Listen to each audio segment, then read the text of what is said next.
what are the different classes of IP address.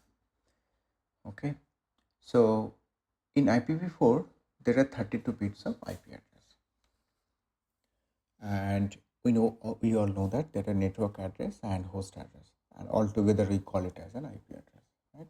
That is a 32 bit. Now this 32 bit, what we can do, we can divide it into 8 bits, okay? And that is your dot decimal format, you could say, or dot format.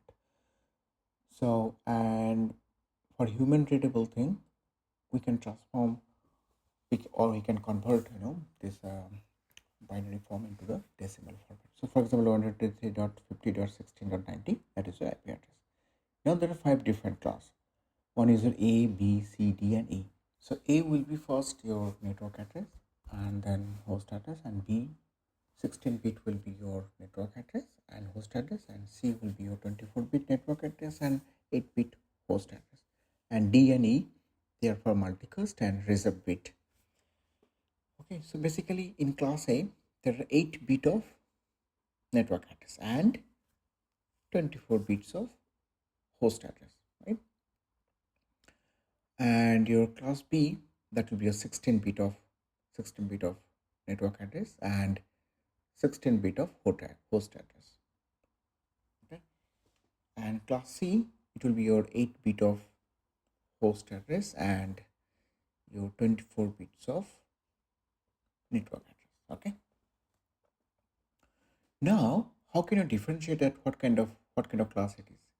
So first 8-bit of any IP address that can be sufficient to identify what is the class.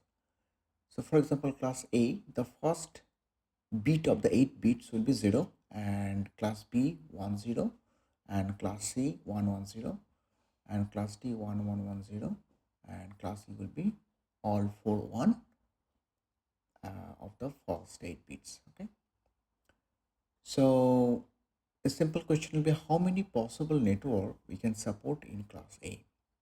Correct? We all know that in class A the first 8 bit will be used for your network address, and 0 we cannot use it, so there are 7 bits left. Okay, so 2 to the power 7 equals to 128. That 0 dot whatever it is and 127 dot whatever it is, so these two address we cannot use it. So first one will be used for a default route, and 127, that will be your loopback address. So basically 126 will be your commercially available network